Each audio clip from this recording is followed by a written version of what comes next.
الطاهرين صحابته الميامين الصادقين الأكرمين الأجمعين.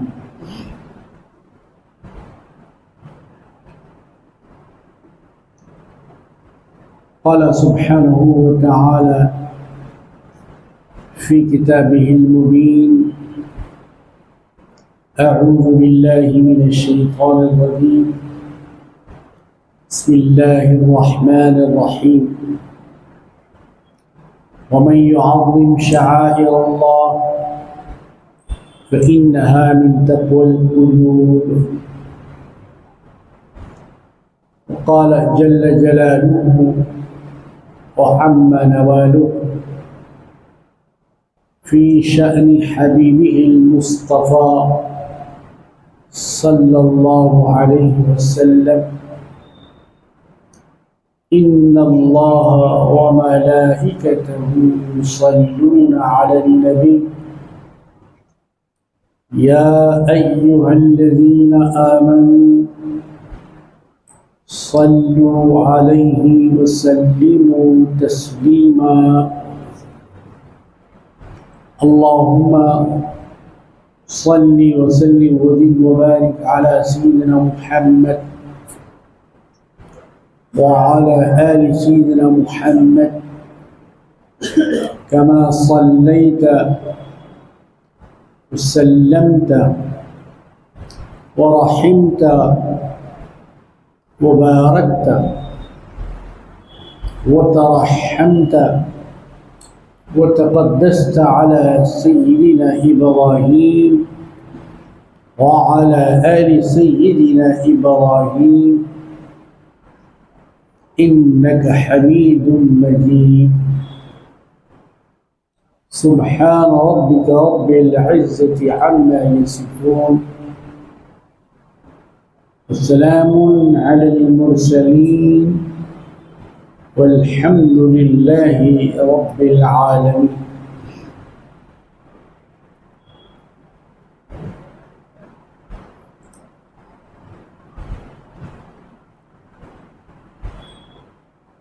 اسلامی سال کا آغاز احتساب اور محاسبے کے ساتھ ہوا. یہاں تک کہ وہ مہینہ اب قریب آ رہا ہے جو روزوں کا مہینہ کہلاتا ہے. رجب المرجب کا مہینہ اپنے اختتام کی منزل کی طرف جا رہا ہے. ہر مہینہ اللہ کا ہے، ہر دن اللہ کا ہے.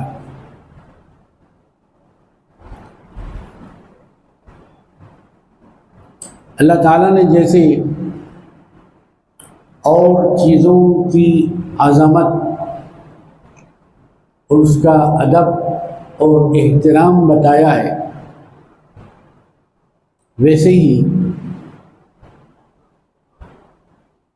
کچھ مہینوں کو بھی اللہ تعالیٰ نے احترام والا بنایا.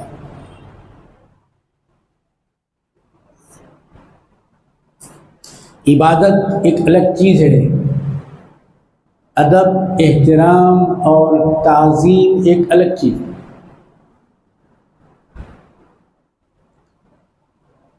بعض ہمارے بھائی تعظیم کو عبادت بنا دیتے ہیں. ادب کو تعظیم بنانا یقیناً بہت بری بات ہے. ادب ہے، عبادت عبادت.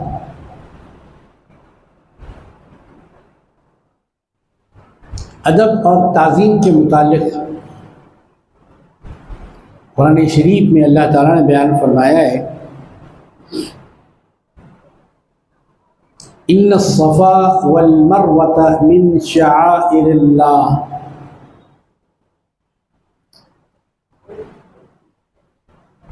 مکے میں مختلف پہاڑ ہیں،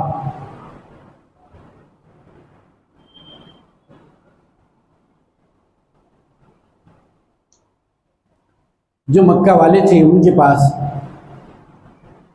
پہاڑوں کے مختلف نام تھے، پہاڑوں کے بھی نام ہوتے جیسے انسان کے نام ہوتے، ان میں دو بڑے مشہور تھے جس کا ذکر اللہ تعالیٰ نے قرآن شریف میں فرمایا۔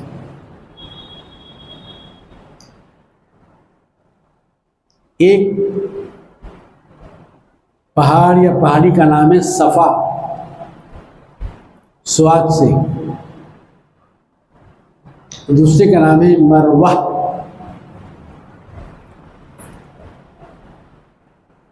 تو دونوں پہاڑیوں کے بارے میں اسلام کیا کہتا ہے کہ انسان کی عظمت جہاں اللہ نے بتائی وہی پہاڑ کی عظمت بھی بتائی کہ پتھر بھی ہے تو وہ بھی بیکار نہیں ہے، وہ بھی باعظمت ہے۔ یہ ساری باتیں اس وقت معلوم ہوگی جب ہم اللہ کی کتاب پڑھیں گے، قرآن ڈبوں میں سے نکالیں گے، جلدانوں میں سے نکالیں گے، پڑھیں گے تو معلوم ہوگا۔ کچھ حضرات پڑھتے نہیں ہیں، یہ بتانے والوں کے پیچھے پڑ جاتا ہے۔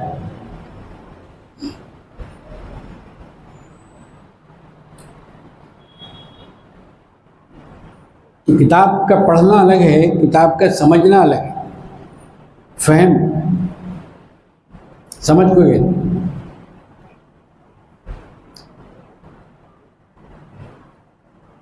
پڑھنے کا عمل تو سب جانتے ہیں، بہت سے حضرات جانتے ہیں ماشاء اللہ، لیکن جہاں تک سمجھنے کا عمل ہے یہ بہت مشکل عمل ہے۔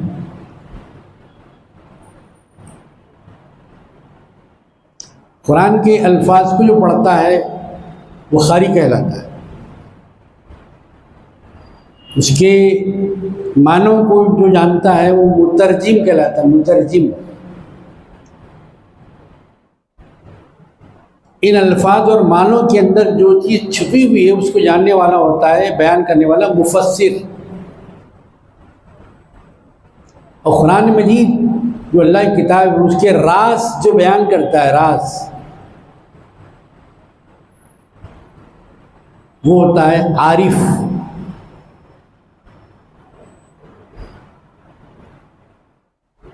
یہ ساری باتیں ان لوگوں نے بتائی ہیں جن کو قرآن شریف کا علم اللہ تعالیٰ نے دیا۔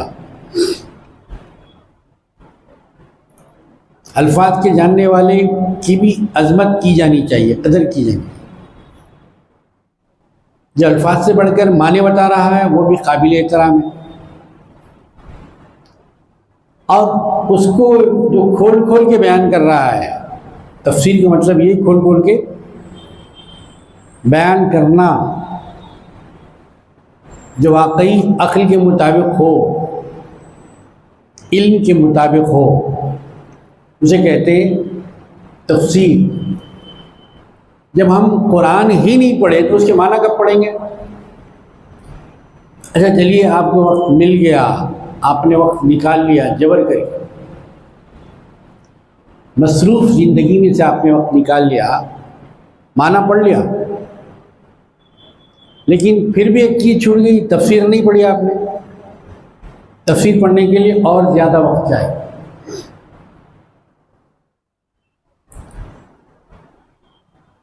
تو جب اس تفسیر کے علم میں ہم داخلہ لیتے ہیں، شریک ہوتے ہیں، تو وہاں پر علماء تفسیر جو ہیں وہ ہماری رہنمائی کرتے ہیں۔ بے شک مکے کی صفا اور مروہ دونوں پہاڑ تو ضرور ہیں، لیکن یہ جو پہاڑ ہے قابل عبادت نہیں ہے، قابل تعظیم ہے۔ جی یہ جو پہاڑ ہیں قابل عبادت نہیں ہے، ان کی عبادت نہیں کی جاتی بلکہ ان کی تعظیم کی جاتی ہے، اور تعظیم میں عبادت میں فرق ہوتا ہے۔ دیکھو اللہ کے آگے کسی کے آگے سر نہیں جھکانا، اللہ کے آگے ہی سر جھکانا، کسی کے آگے سر نہیں جھکانا۔ تو ان سے پوچھا گیا کہ بھائی حجام کے پاس جاتے ہیں آپ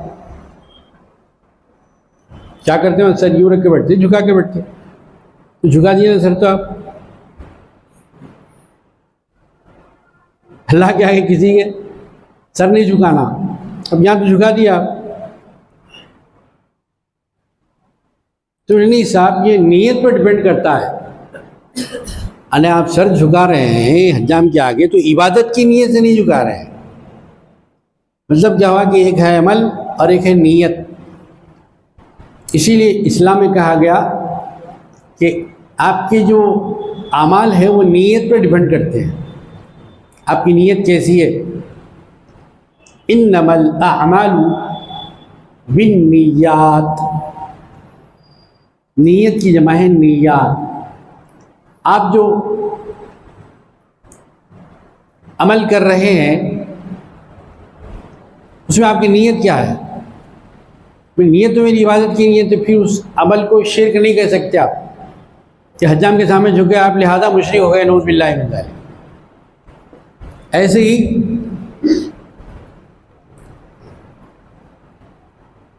آپ کے ہاتھ سے ایک انڈین سکہ گرا، نیچے گر گیا زمین پہ، اب آپ کھڑے کھڑے ہی اسے لیں گے یا جھکیں گے آپ؟ کس کے لیے جھکے آپ؟ اس کے اوپر تریمورتی چھپی بھی ہے، کندھا ہے، آپ کہیں گے تریمورتی کے لیے جھکے؟ ایسا بولتا ہے کوئی؟ نہیں بولتا ہے۔ پیسے اٹھانے کی نیت سے جھکے، نہ کہ عبادت کی نیت سے۔ جی عام مثالیں دے رہا ہوں، عام مثالیں دے رہا ہوں۔ دیکھیے آپ چپل تو سیدھے پہن لیتے آپ، جوتا پہننے کے لیے جھکتے ہیں آپ، بالکل رکوع کی حالت میں چلے آتے آپ، اب آپ کیا کہیں گے؟ آپ کا یہ جو عمل ہوا جوتا پہننے کے لیے ہوا، نہ کہ نعوذ باللہ کسی اور دوسرے خیال سے۔ تو یہ باتیں بڑی عام اور موٹی ہیں، سمجھنے کی ہیں۔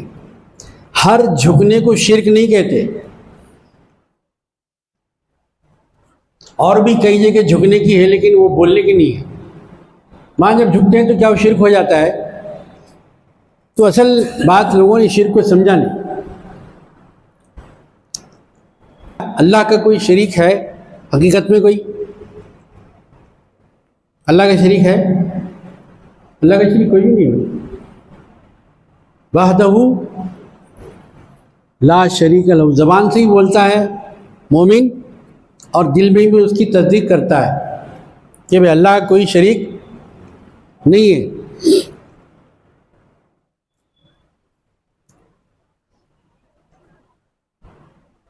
جو ہے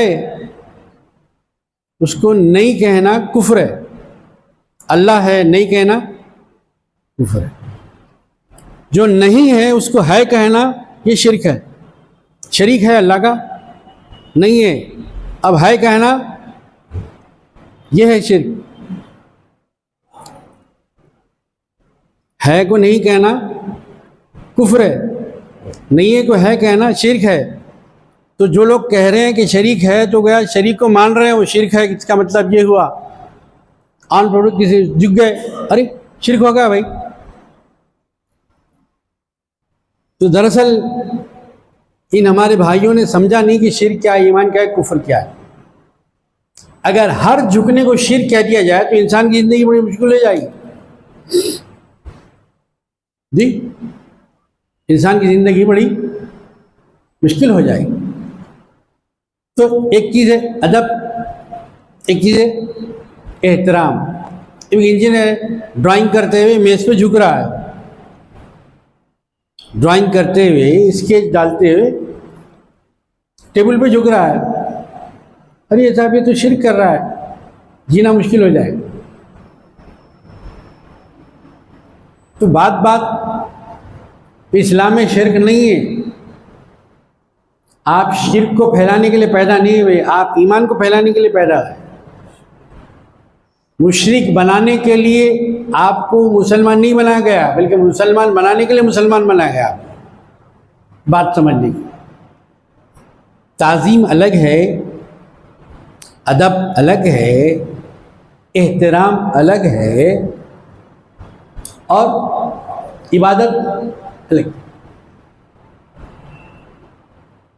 سب سے اعلیٰ و اولیٰ حضرت رسول اللہ صلی اللہ علیہ وسلم وضو فرماتے، پانی سے وضو فرماتے، تو صحابہ کرام رضوان اللہ تعالی علیہم اجمعین کا کیا عمل ہوتا تھا؟ وہ پانی کے قطرات جو حضور پاک علیہ الصلوۃ والسلام کے جسم مبارک سے لگ کر نیچے جانے نہیں پاتے، اس سے پہلے صحابہ اپنے ہاتھوں پہ لے لیتے، نیچے گرنے نہیں دیتے تھے۔ اب کیا سمجھتے تھا وہ پانی کو؟ پانی کی تعظیم کر رہے ہیں یا پانی کی عبادت کر رہے ہیں؟ دیکھیے کھڑے کھڑے اب اس حالت میں پانی لیں گے صحابہ، میں آپ کو ایک مثال دے کے سمجھا رہا ہوں۔ ظاہر ہے ان کے ہاتھ کھلے ہوں گے اور ہاتھ ان کے نیچے ہوں گے نا بھائی۔ حضور علیہ الصلوۃ والسلام بھی نیچے ہی بیٹھ کے وضو فرما رہے ہیں نا، تو صحابہ کھڑے کھڑے وہ پانی لے لیں گے۔ اب یہ جو جھکنے کا عمل ہے یہ ہمارے بھائیوں نے پڑھا نہیں ہے، تو کسی کے سامنے نہیں جھکنا۔ تو زندگی میں کہاں کہاں جھک رہے ہیں بھائی، آپ کو خود نہیں معلوم، بول رہے ہیں کر رہے ہیں، نہ بولنا صحیح ہے نہ آپ کا کرنا صحیح ہے۔ تو قرآن کا پڑھنا الگ ہے، قرآن کا سمجھنا۔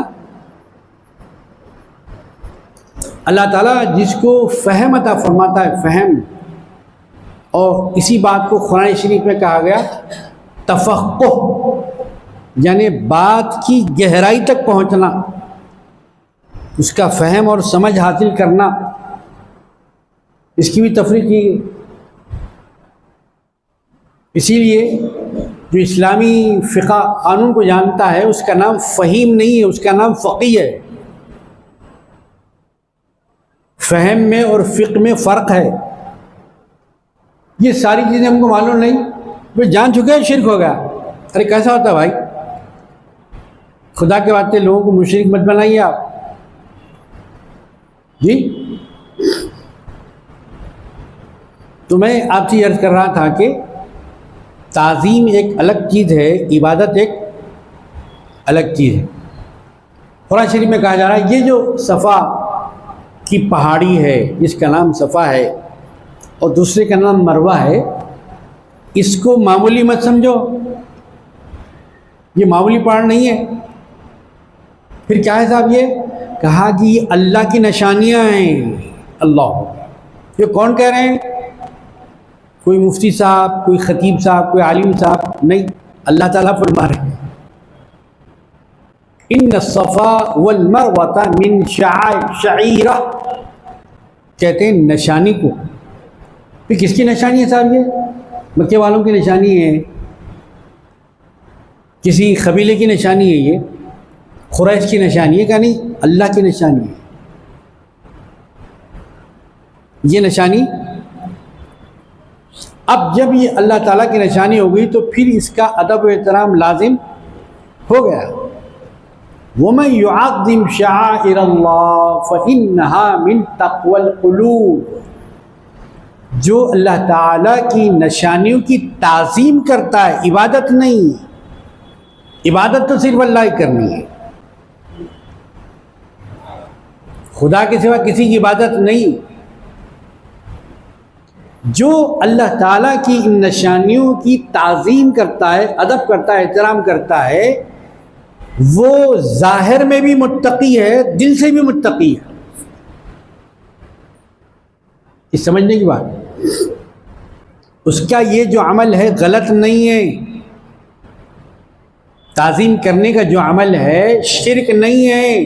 قرآن میں تو یہ کہا جا رہا ہے، اور ہمارے دماغوں میں یہ بیٹھا ہوا ہے اب تک یہ شرک ہے، جھکنا۔ نشانی کی جو تعظیم کرا تو تعظیم ایک الگ چیز ہے، عبادت ایک الگ چیز ہے۔ بڑوں کی بھی تعظیم کی جاتی ہے، بڑوں کی عبادت نہیں کی جاتی۔ قرآن شریف میں اللہ تعالیٰ نے فرمایا ماں باپ کے بارے،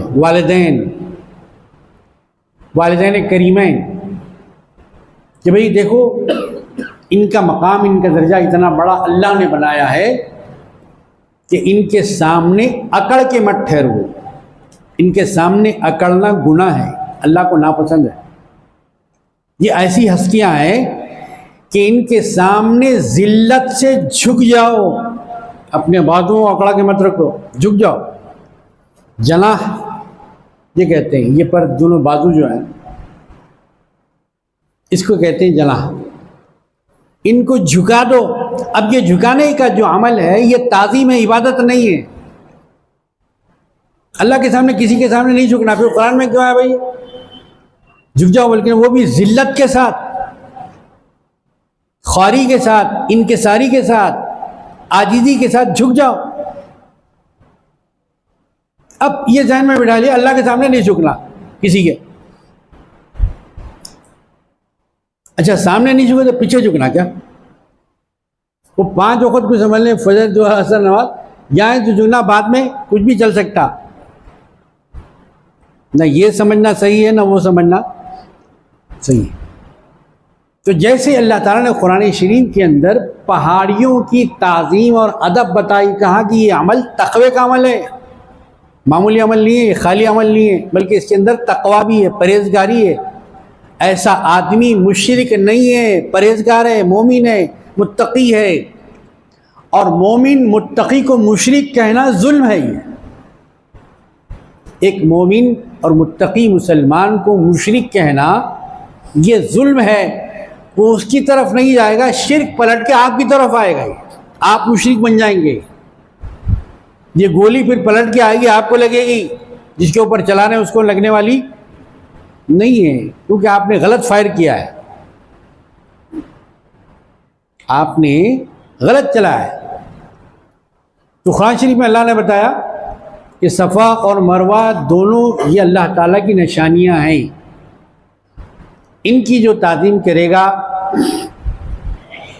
ان الصفا والمروۃ من شعائر اللہ، یہ دونوں اللہ تعالیٰ کی نشانیاں ہیں۔ جیسے اللہ تعالیٰ نے ان دونوں پہاڑیوں کو اپنی نشانی قرار دیا، عزت والا، حرمت والا قرار دیا، ویسے ہی اللہ نے بتایا کہ مہینوں میں بھی بعض مہینے عزت اور حرمت والے ہیں۔ اللہ، اب مہینوں کی تو کوئی شکل نہیں ہے نا بھائی، آج تک ہم نے مہینے کی شکل دیکھی کوئی اسٹیچو اس کا، بھائی یہ مہینہ ہے بتائیں، کہیں آپ، اور کیلنڈر میں بتائیں گے آپ یہ مہینہ ہے، وہ کیلنڈر کی شکل ہے، مہینے کی شکل نہیں ہے۔ تقویم جنتری وہ جو ہے کاغذ پہ، وہ کاغذ کی، کیلنڈر کی، جنتری کی شکل ہے، وہ مہینے کی شکل تھوڑی ہے۔ مہینے کا نام ہے، لیکن جس کا نام ہے وہ مہینہ آپ کے سامنے ہے۔ کبھی ملاقات ہوئی آپ کی رجب المرجب سے، آپ کہہ سکتے ہیں ہاں صاحب میری رجب سے ملاقات ہوئی ہے، شعبان سے ملاقات ہوئی ہے، کہہ سکتے ہیں کبھی آپ نہیں کہتے۔ تو اللہ تعالیٰ فرما رہے ہیں کہ کچھ مہینے بھی اللہ نے عزت والے بنائے، احترام والے بنائے، ان کا احترام کرو۔ ویسے ہر مہینہ اللہ کا بنایا ہوا، ہر مہینہ ہر گھڑی قابل عزت ہے، اس سے غفلت نہیں کرنا ہے۔ کام میں لانا مہینے کا احترام ہے، کام میں نہ لانا وقت کو، یہ وقت کی بے عزتی ہے، گنوا دیا آپ نے جی۔ تو ایسے مہینوں کے اندر جس کی عزت کرنا ہے، احترام کرنا ہے، توبہ اللہ کے لیے تیار ہو جانا ہے، اب تو کم از کم دنیا داری چھوڑ کر دینداری میں آ جانا ہے. رجب ایک کلاس کی گھنٹی ہے کہ اب تو رمضان آ رہا ہے بندے، اب تو سمجھ جا، اب تک بے احترامی کیا اب تو احترام کر، اب تک بے عزتی کیا اب تو عزت کر اللہ کے دنوں کی، اللہ کے گھنٹے کی. اللہ کا وقت بیکار نہیں ہے، اس کی ناقدری نہ کر. تو رجب کے مہینے کو اللہ تبارک و تعالیٰ نے عزت والا مہینہ بنایا، احترام والا مہینہ. کیا فرمایا اللہ تعالیٰ نے؟ رجب شہر اللہ. سرکار دو عالم علیہ الصلوۃ والسلام کا ارشاد مبارک کہ رجب کیا ہے بھائی؟ یہ غفلت کرنے کا مہینہ نہیں ہے. رجب یہ اللہ کا مہینہ ہے. خاص طور پر نسبت رجب کی اللہ تبارک و تعالیٰ کی طرف سرکار دو عالم صلی اللہ علیہ وسلم نے بتائی. رجب شہر اللہ. اپنے آپ کو تیار کرنا ہے توبۃ اللہ کے لیے، تلاوت کلام اللہ کے لیے، اور احکام اللہ پر چلنے کے لیے. زندگی کو قانون خداوندی کے مطابق گزارنے کے لیے آپ کو عہد کرنے کا ایک نیا موقع اور چانس دیا جا رہا ہے. جو موقع سے فائدہ نہ اٹھائے اس سے بڑا نادان کوئی بھی نہیں.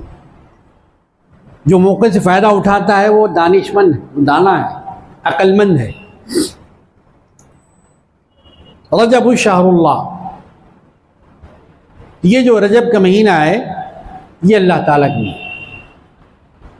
پھر اس کے بعد حضور پاک علیہ الصلوۃ والسلام نے ارشاد فرمایا شعبان شہری. رجب کے مہینے کی نسبت اللہ تعالیٰ کی طرف ہے. شعبان کی نسبت کس کی طرف ہے؟ خبردار ہو جاؤ، سنو، شعبان میرا مہینہ ہے. اس مہینے کے اندر میرے عمل کے خلاف کوئی تمہارا عمل نہیں ہونا. اس کی یہ فضیلت ہے. تمہارا جو بھی عمل ہو وہ میری روش، میرا طریقہ، میرا عمل، جسے ہم کہتے ہیں سنت. جیسے خطبہ نکاح میں آپ سنتے ہیں النکاح من سنتی، نہ کہ کبھی آپ نے نہیں سنا ہوگا النکاح من حدیثی، نکاح میری حدیث سے ہے. کبھی سنا آپ نے؟ کبھی پڑھنے کا موقع آیا تو؟ بلکہ کیا سنتے ہیں آپ خطبہ دینے والے حضرت کی زبان سے؟ النکاح من سنتی، نکاح میرا خاص عمل ہے. نکاح کا تعلق سنت سے ہے، اس سے منہ مت موڑو. یعنی اکیلے اور مجرد مت رہو، فتنوں اور آفتوں کو گلے مت لگاؤ، بلکہ میری سنت کو اختیار کرو. قرآن شریف میں اللہ تبارک و تعالیٰ ارشاد فرماتے ہیں فَانْكِحُوا مَا طَابَ لَكُمْ مِنَ النِّسَاءِ مَثْنَىٰ وَثُلَاثَ وَرُبَاعَ. اے مومنو، تم جب ایک عمر کو پہنچ جاؤ تو پھر اللہ کا یہ حکم ہے کہ نکاح کرو. نکاح، اور نکاح مرد کا مرد سے نہیں ہوتا ہے، مرد کا نکاح عورت سے ہوتا ہے. ایسے ہی جب مرد کا نکاح مرد سے نہیں ہوتا تو عورت کا نکاح بھی عورت سے نہیں ہوتا.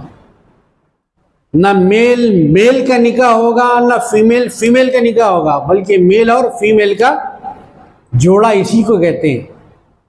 جس نے اس جوڑے کو باقی نہیں رکھا وہ جوڑا نہیں، وہ توڑا ہے.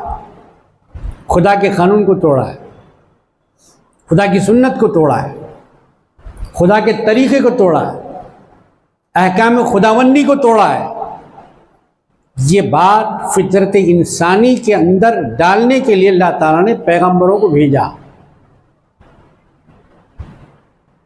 کیوں بھیجا؟ تاکہ وہ سمجھائیں، پڑھائیں، سکھائیں ان کو. انسان بڑا نادان ہوتا ہے، پڑھ کے بھی ان پڑھ ہوتا ہے. کتنے ایسے لوگ ہیں جو پڑھ کے بھی ان پڑھ ہیں. کوئی پرانی باتیں بٹھائیں، جھکنا، بھائی جہاں جھکے شرک ہو گیا، نعوذ باللہ من ذالک۔ اس شرک کو اتنا سستا کر دیا کہ پانی بھی اتنا سستا نہیں ہے۔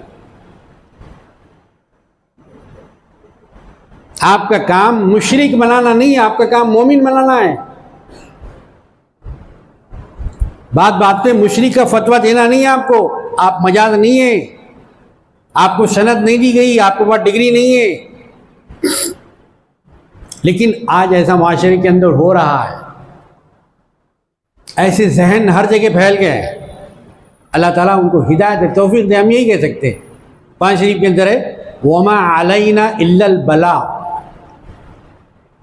وائس کا کام، خطیب کا کام، مفتی کا کام پہنچا دینا ہے، زبردستی ڈنڈا لے کے سر پہ ٹھہرنا نہیں ہے۔ وَمَا عَلَيْنَا إِلَّا الْبَلَاغُ، بلاغ کا معنی پہنچا دینا۔ تو یہ جو پہنچانے کا عمل ہے وہی پہنچا سکتا ہے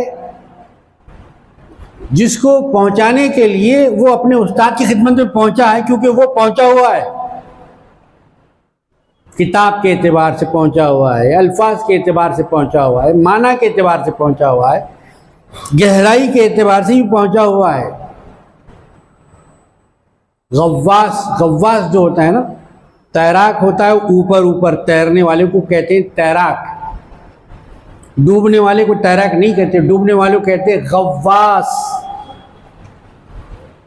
تیراک موتی ہیرے نہیں لاتا، غواص لاتا ہے اندر سے جا کے ہیرے اور موتی۔ تو کچھ تیرنے والے ہیں، کچھ اندر تہ میں جانے والے ہیں، اب وہ اوپر تیرنے والے ہو رہے ہیں کہ اندر کچھ بھی نہیں ہے، تو کبھی گئے نہیں، کبھی توفیق نہیں ملی زندگی کے اندر، خالی جتنا اوپر ہے وہی دیکھ کے خوش ہوتے رہے گا، بھائی اتنا ہی ہے سمندر، یہی ہے پانی، اندر کچھ بھی نہیں ہے، حالانکہ اندر بہت کچھ ہے۔ اسی لیے حضور پاک علیہ الصلوۃ والسلام کا ارشاد پیشوائے اہل سنت شاہ محمد انوار اللہ فاروقی رحمۃ اللہ علیہ بانی جامع نظامیہ حیدرآباد دکن نے اپنی کتاب مقاصد الاسلام کے چوتھے حصے کے اندر بیان فرمایا۔ مقاصد الاسلام کے چوتھے حصے میں، چوتھے والے میں، کن عالمن، اے صاحب ایمان۔ ایمان کی بات تو یہ ہے کہ اتنا تو پڑھ لے کہ تجھ کو عالم کہا جائے۔ کن عالمن، عالم بن جا، نہیں بن سکا کن متعلمن، کم از کم متعلم سیکھنے والا تو بن جا۔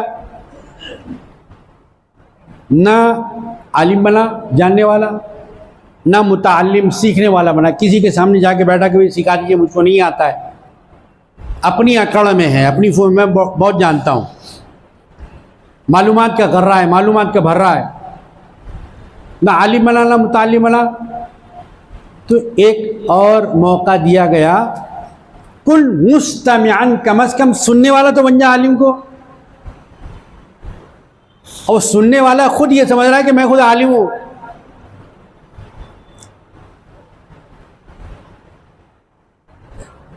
نہ علم کی تعریف سے واقف ہے، نہ عمل کی تعریف سے واقف، نہ عالم کی فضیلت سے واقف ہے۔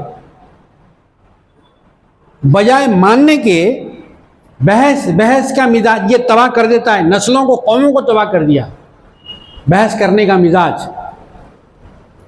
شیطان نے مانا نہیں، شیطان نے بحث کیا، فرشتوں نے بحث نہیں کیا، مان لیا۔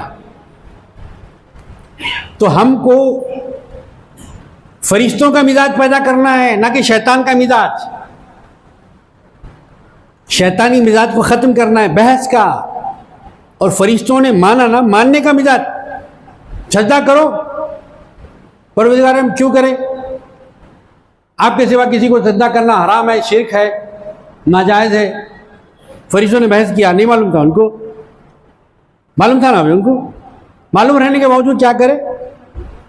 پورے کے پورے جھک گئے، ایک دو بھی نہیں۔ اگر یہ قرآن شریف کی آیتیں پڑھے ہوتے، سمجھے ہوتے، تو ہمارے بھائی بحث نہیں کیے ہوتے، الجھے نہیں ہوتے۔ تسلیم کا مزاج، اسلام کہتے تسلیم کو، ماننے کو، بحث کرنے کو، غیب کا انکار کرنے کو ایمان اور اسلام نہیں کہتے. دماغ میں جو بت بٹھا لینے اس بتوں کو توڑنے کا نام ہے اسلام. غلط سوچ جو ذہنوں میں بٹھائی ہے کہ ادب کو آپ عبادت قرار دے رہے ہیں. آپ کیا کہیں گے صاحب؟ پتھر ہے نا، پتھروں کو اللہ نے نشانی قرار دیا. کیوں؟ یہ معمولی پتھر نہیں ہے، اس پر پیغمبر کی بیوی دوڑ لگائی تھی پانی کے لیے اپنے بچے کی پیاس بجھانے کے لیے. پیغمبر کی اہلیہ محترمہ زوج محترمہ نے دوڑ لگایا تھا تو ان کے پیروں کی نسبت قائم ہو گئی، تو صفا بھی مقدس ہو گیا، مروہ بھی مقدس ہو گیا. یہ اللہ کی نشانیاں بن گئی. انسان بھی اللہ کی نشانی ہے، بندہ خدا پہاڑ بھی اللہ کی نشانی ہے. حاجی جا کے صفا مروہ کی عبادت نہیں کرتا، تعظیم کرتا ہے اس کی، اس کا ادب کرتا ہے، اس پہ دوڑ لگاتا ہے. تو رجب آنے والا شعبان یہ باتیں سب سمجھانے آ رہا ہے. اگر ہم سمجھنے کے لیے تیار ہیں، دانا کو کافی ہے ایک حرف ایک اشارہ، نادان کو کافی ہے نہ دفتر نہ رسالہ. نہ دفتر سے کوئی بات سمجھ میں آتی، نہ رسالے سے کتاب سے کوئی بات سمجھ میں آتی. وہ تو بس اپنی بات پہ ٹھہرا ہوا ہے. نادان کہتے تھے کہ بھئی خدا نے پیغمبر آپ کو ہی کیوں بنایا، نعوذ باللہ من ذالک، فرشتے کو کیوں نہیں بھیجایا. لیجیے اب اس سوال کا جواب کیا ہوگا؟ آپ کہیں گے کہاں ہے؟ کہا یہ قرآن میں لکھا ہوا ہے، پڑھ کے دیکھیے. قوموں نے کہا کہ رسول آپ کو ہی کیوں بنایا گیا، فرشتوں کو کیوں نہیں بھیجا گیا رسول بنا کے. اب ایسے الٹے سوالوں کا جواب کیا ہوگا بھائی؟ بتائیے آپ. کسی عقل مند انسان سے ایسے سوالوں کی توقع ہو سکتی ہے؟ نہیں ہو سکتی. یہ پچھلی قوموں کے اندر جو ساری بدعمالیاں، بد اعتقادیاں، یہ جو شرک کے بت بٹھا لیے گئے تھے، ان سب کو توڑنے کے لیے قرآن میں محفوظ کر دیا گیا اس کو، تاکہ اسلام توحید کا مذہب ہے، اسلام وحدانیت کا مذہب ہے. اور وہ کس بنیاد پر آپ مان رہے ہیں؟ کہ نبی آخر الزمان اعلیٰ حضرت محمد رسول اللہ صلی اللہ علیہ وسلم نے بتایا، آپ کی بنیاد پہ مان رہے ہیں. گواہی سنی ہوئی کہ قابل قبول نہیں ہے، دیکھے ہوئی کہ قابل قبول ہے. آپ نے دیکھا اللہ ایک ہے، کیسا کہہ رہے ہیں آپ؟ اگر آپ سمجھدار ہیں، واقعی آپ کے پاس کچھ درد ہے سمجھ فہم کا، کیونکہ میں نے تو نہیں دیکھا، میرے پیغمبر نے دیکھا ہے. کہا کب دیکھا ہے؟ شب معراج میں دیکھا ہے.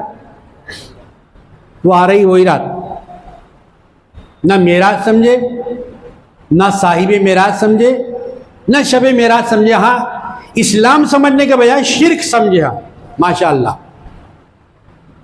ارے بھائی اسلام شرک کو دفع کرتا ہے جی، شرک کی پرورش نہیں کرتا. کہیں بھی شرک پسند نہیں ہے. یہ آپ کے ذہنوں میں ہے، ذہنوں میں، آپ کی فکر میں ہے، آپ کے خیال میں ہے. نکالیے اس کو. پیغمبر یہی نکالنے کے لیے. اللہ تبارک و تعالی ماہ رجب کی تعظیم کرنے کی توفیق عطا فرما، ماہ شعبان کی اہمیت سمجھنے کی توفیق عطا فرما. تو جو ماہ رمضان شریف آ رہے ہیں وہ تو اور عظیم مہینہ ہے. رمضانی نہیں رحمانی بننے کی اللہ ہم کو توفیق عطا فرمائیں گے. آپ تمام حضرات سے اس مبارک مجلس میں شرکت کی درخواست کی. سنت ادا فرمائیے.